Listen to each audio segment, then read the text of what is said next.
Welcome back, children. Now we are going to discuss about the experiments on digestion. This is the last topic, and the first experiment is action of saliva on starch. Now we know that starch contains an enzyme, salivary amylase. So how we can test that this salivary amylase converts starch into glucose or maltose. Let's say maltose, which is a type of carbohydrate. So for this, what you need to do is we need to get starch solution. Starch is available in the market. We can dissolve it in water, 100 ml of water, and then we will warm it.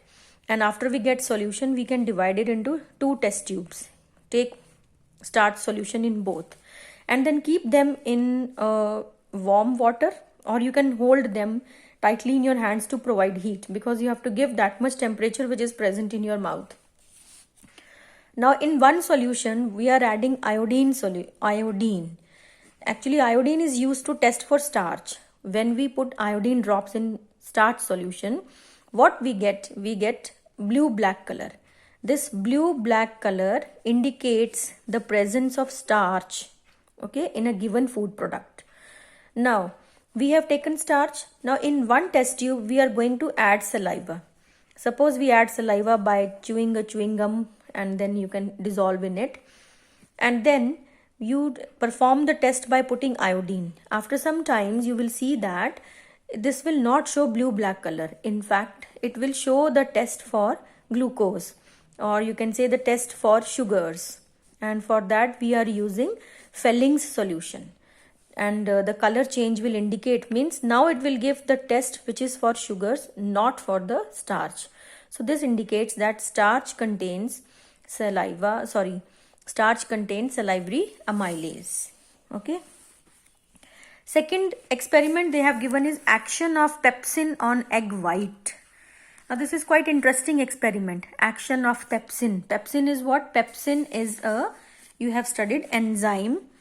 Pepsin enzyme which converts proteins into, peptides. Fine, this we have discussed.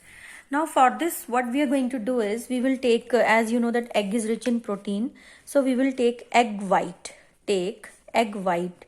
and then by adding water you whisk it first properly so that you get proper suspension.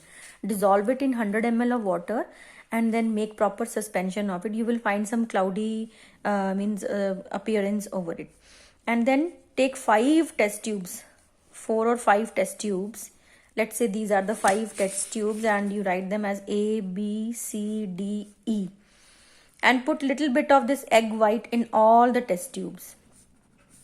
Okay, test tubes we have added egg white. Now in one test tube, now as they have explained, we can note down from here. In test tube A, now you add only pepsin. In test tube B, only HCl. In test tube C, we will add pepsin as well as HCl. In test tube D, we will add acid, means HCl, and boiled pepsin solution. And one more, I have taken test tube E, where I told you take this and add pepsin plus you have to add some alkaline. For example, you can take sodium bicarbonate. Now what will happen? What we will observe? Now after this, you have to keep it in 35 degrees of temperature, because this is the amount of temperature required for this enzyme to work. So either you can place the test tubes in water, which should be 35 degrees Celsius warm. Okay. Now after that, what we will see that test tube A shows no result. There will no change. Test tube B only HCl, no change. Test tube C contains pepsin and HCl. There you will find sort of cloudy appearance in the test tube over the egg white. And test tube D, acid and boiled pepsin you have taken, there will be no change. In test tube E also no change. What is this indicating? This indicates many things. One is that only enzyme cannot work. It cannot convert proteins into peptides. It needs some acidic medium, and that is why our stomach has HCl, an acidic medium, and in acidic medium only it can convert proteins into peptides.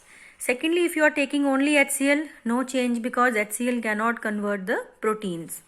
In test tube C, we have taken pepsin as well as HCl. So here we will get the exact result. We saw that pepsin is showing some action. It has started converting proteins, and that is why some cloudy appearance is visible. Okay. And in test tube D, we have taken boiled pepsin. So once we boiled means we have denatured it. We have destroyed the enzyme and now it will not act. And in E test tube, we have taken sodium bicarbonate. Instead of acid, we have taken alkaline. So alkaline also shows no change. So from here, two things are clear. One is pepsin can convert proteins into peptides at a 35 degrees temperature and not more than that. The temperature when you have boiled, it is denatured, it is destroyed, and it works only with acidic medium, that is in HCl. Okay, so these are the two experiments. Now we have some practical work on food tests, and these experiments we will be doing in case we are able to, or these are also given in your practical lab manuals, and we will also write there. So first is, how do we test for glucose, or you can say sugar. So for glucose, you need one solution. It is available in the labs. We call it Felling's solution. These names you will have to remember. Felling's solution. Felling's solution. When we add Felling's solution to glucose, what do we see? We see that some color change will appear, and this color change is first blue-green, then from blue-green it will change to deep brick red. And there is an appearance of precipitates, means some dots like structures are formed, precipitation. So small, you can use a piece of apple or grape because it contains a lot of glucose. Okay, so this Felling solution giving deep red brick red color shows the indication of glucose or sugars. Then second is test for starch. So as I told you, for starch we are using iodine solution. So you need to add iodine in little amount of starch, and what we will notice, what is the color change? We will see that color will change into blue black. Please underline this, blue black, and the blue black color indicates the presence of starch. For this, for testing starch, you can take a piece of potato because potato is rich in starch. Okay, or you can also test in rice. Third is test for proteins. For proteins, we take means food substance is egg only because egg is rich in proteins. So first this test is little difficult because we have to deal with dilute nitric acid. First we add few drops of dilute nitric acid, and then we have to heat it slightly, and after warming it, then we have to add ammonium hydroxide. So remember these names. Take boiled egg, add few drops of nitric acid, then we will warm it, then we will add ammonium hydroxide, and then we will notice that the color will change to yellow, and then from yellow to orange. So this color change indicates that there was protein in the given food sample. And if you want to test for fats and oils, then this is quite simple. We have done also. You can take anything like groundnut, walnut, almonds and rub it on a butter paper, and you will see that the paper becomes translucent. So this indicates the presence of fats. Okay. Now here some questions are there. We can just go through them. Mention the constituent of food if the end result is as follows. So if you see white to yellow and yellow to orange change color after we add ammonium hydroxide, so what should be the food we are testing, or what test we are performing? We are performing protein test. So this is for protein. Turning blue black after adding iodine solution. As I told you, this is for starch. Blue green to deep red and appearance of precipitates when adding Felling solution. I told you Felling solution we add for testing of sugar. You can write sugar or glucose, anything. Ash that does not burn after continued heating. This is for testing of minerals. Now in the next video, we will discuss the review questions. Thank you.